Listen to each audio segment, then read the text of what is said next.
nosotros tenemos un plan diseñado para la mejora en la infraestructura, son los proyectos especiales de inversión pública, que está empezando con las escuelas bicentenarias. Queremos empezar a avanzar en esa línea, ¿no? De cambiar los procesos de inversión en infraestructura. Tenemos un plan para atender los problemas de saneamiento de aproximadamente 800 escuelas que están con mucha complicación por el tema de agua. Tenemos un plan de mantenimiento de las escuelas. O sea, hemos hecho un esfuerzo de continuar en esta época en la cual, vuelvo a decir, no hemos parado. Pero en relación a la posibilidad del retorno, lo estamos planteando desde ahorita, en septiembre, porque tenemos que pensar juntos en esa posibilidad. Esto no es una decisión únicamente del Ministerio de Educación. Acá hay mucha voluntad, hay mucha participación de gobiernos regionales, de UGELes, de familias. Tenemos que hacernos la idea de cómo deberíamos trabajar juntos para esa finalidad y cuáles son las condiciones sanitarias que necesitamos controlar para que eso se dé de esa manera. Ese es un tema importante. O sea, pero en este momento, ministro, usted podría decir, en abril podemos empezar. ¿Está en condición de decir eso? En este momento, planteo la aspiración que empecemos en marzo 2021. Y eso supone empezar a trabajar con los protocolos, que toda la sociedad también se comprometa a esa finalidad, porque el hecho de que uno pueda abrir las escuelas no depende únicamente de la decisión del ministerio, ¿no? También de los padres, familia. Por ejemplo, hay padres que nos escriben, en este momento nos están escribiendo a las redes, ministro, diciendo, yo no mando a mi hijo al colegio hasta que no haya vacuna. Bueno, son decisiones que también hay que respetar, ¿no? Nosotros, por eso digo, tenemos que construir un sistema muy flexible que entienda esta situación. Tenemos que trabajar mucho en la comunicación hacia los padres, pero primero tenemos que asegurar que todo lo que estamos mirando está ocurriendo en términos de cómo se va controlando la pandemia, continúe así. O sea, tenemos que ponernos en alerta permanente, seguir con este esfuerzo de mejora por el retorno de nuestros niños a los colegios, ¿no? Ministro, y si se trata de tiempo, de plazos, no sé si ustedes han evaluado, por ejemplo, suprimir el periodo vacacional.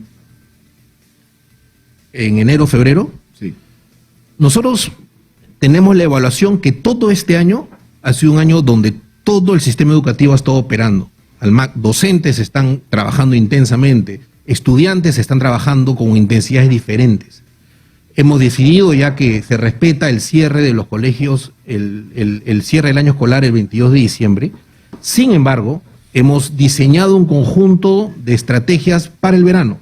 Tenemos un programa exclusivamente dirigido a los estudiantes que no pudieron tener la conectividad en su momento, que se llama el programa Nivelatec, que lo van a trabajar entre enero y febrero con un programa intensivo para recuperar aprendizajes esenciales, ¿no? En segundo lugar, Aprendo en Casa va a funcionar, va a haber un Aprendo en Casa verano para aquellos estudiantes que necesitan continuar con sus aprendizajes o reforzar aprendizajes, continúen. Es decir, estamos diseñando mecanismos de nivelación, de recuperación, de refuerzo, considerando las diferentes situaciones que van a tener los estudiantes a finales del año 2020. Ministro, tenemos que ir a la pausa, Nicolás. Le pido, por favor, que se quede con nosotros porque quedan algunas preguntas todavía y volvemos de inmediato. El problema es que si nosotros seguimos manteniendo el gasto público que hemos mantenido estos últimos años, ¿cuánto tiempo vamos a necesitar para cubrir el déficit? 15 años, 20 años. O sea, necesitamos un shock multimillonario de inversión en educación en el Perú. Entonces, yo creo que una de las tragedias nacionales es que en los últimos años la discusión no ha sido cuánto necesitamos gastar en educación, sino cuánto hay para que nos den. Porque se tiene una visión equivocada del papel de la educación en el crecimiento y desarrollo de una sociedad como la nuestra. Si no invertimos en educación, nunca vamos a ser un país competitivo, ni un país moderno. Digamos, poder aspirar al primer mundo. Entonces hay que invertir dinero. ¿De dónde se saca? No sé, pues, ministro, para eso está Tony Alba, ¿no es cierto? Y su equipo técnico, que nos den la solución. Nosotros les planteamos el problema. Sí, sin duda hay que seguir mejorando la inversión en educación, viene mejorando. Este es un año complejo porque hay muchas necesidades vinculadas al desarrollo que tienen que ver con la necesidad de más recursos, no solamente educación, salud, la protección de los niños, la violencia de la mujer, ¿no? Entonces, es un conjunto de necesidades sociales que tenemos que ver cómo se integran de la mejor manera. Nosotros tenemos también que hacer esfuerzos mayores de gastar bien, rápidamente, y ese es un esfuerzo en el que estamos en los últimos meses trabajando muy intensamente. Pero sí quiero decir que hay que poner la foto bien puesta, ¿no? El gran drama que nosotros tenemos en educación son los bajos aprendizajes que teníamos al inicio de 2020. Ese es un drama, ese es el punto de partida. Y la pandemia... Pero eso tiene que ver también, o sea, es verdad que eso no es solo un problema de infraestructura. No es un problema de la pandemia, tampoco, es un problema preexistente, de Fujimori, ¿no? que construía o inauguraba un colegio al día, además muchos de ellos de dudosa calidad desde ese punto de vista, y ahora lo estamos pagando, ¿no es cierto? Pero la discusión es de qué te sirve tener, es como una revolución de cemento en la educación con maestros pésimamente pagados, cuya condición económica y su capacitación se deterioraba cada vez más. No te sirve para nada una reforma de la educación en ese sentido. Tiene que ser infraestructura con maestros con un estándar de calidad extraordinario, pero eso implica invertir, eso implica gastar en los maestros. Y hasta ahora les estamos debiendo. He visto que acaban de aprobar un avance del pago de la deuda social que hay con los maestros de hace años, ¿no? Sí, sin duda. Los maestros están participando muy activamente en todo este proceso de esta emergencia.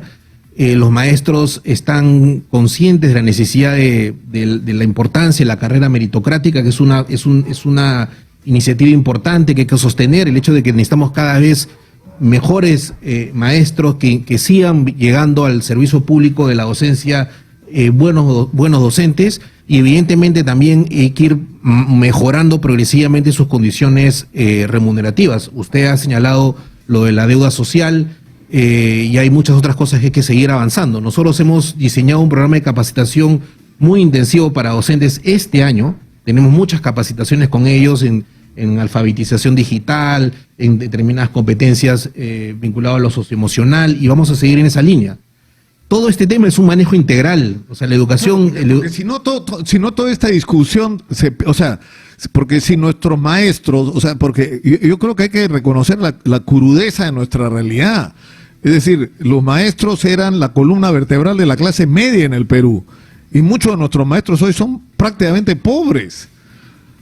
Sí. ¿No es cierto? Que no pueden pagar un alquiler, que viven en asentamientos humanos, que viven de una manera muy precaria, que tienen que tener otra chamba para completar sus ingresos familiares. Tenemos maestros ambulantes, maestros taxistas, maestros que tienen su bodeguita, porque no les alcanza. Entonces, no tenemos futuro si no producimos una revolución en la educación, lo cual significa una gran inversión de recursos.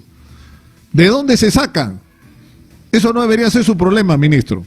Insisto, ese es el problema de la gente que gestiona los recursos de este país. Y yo creo que la discusión hay que invertirla. En algún momento hay que invertir la discusión, no cuánto me puedes dar, cuánto necesito para arreglar este país. Sin duda, necesitamos recursos. Creo que es un buen punto de partida. Estamos tratando de generarle más recursos al sector. Hay muchas necesidades, la de los docentes sin duda es una necesidad importante. Ellos están haciendo un esfuerzo importante, como he venido señalando.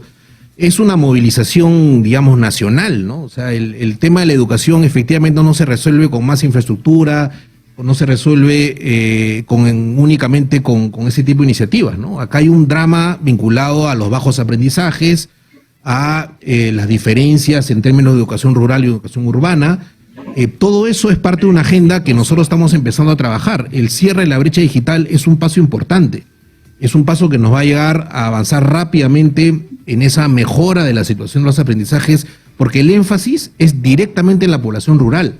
El 90% de los centros educativos que van a recibir las tabletas son rurales.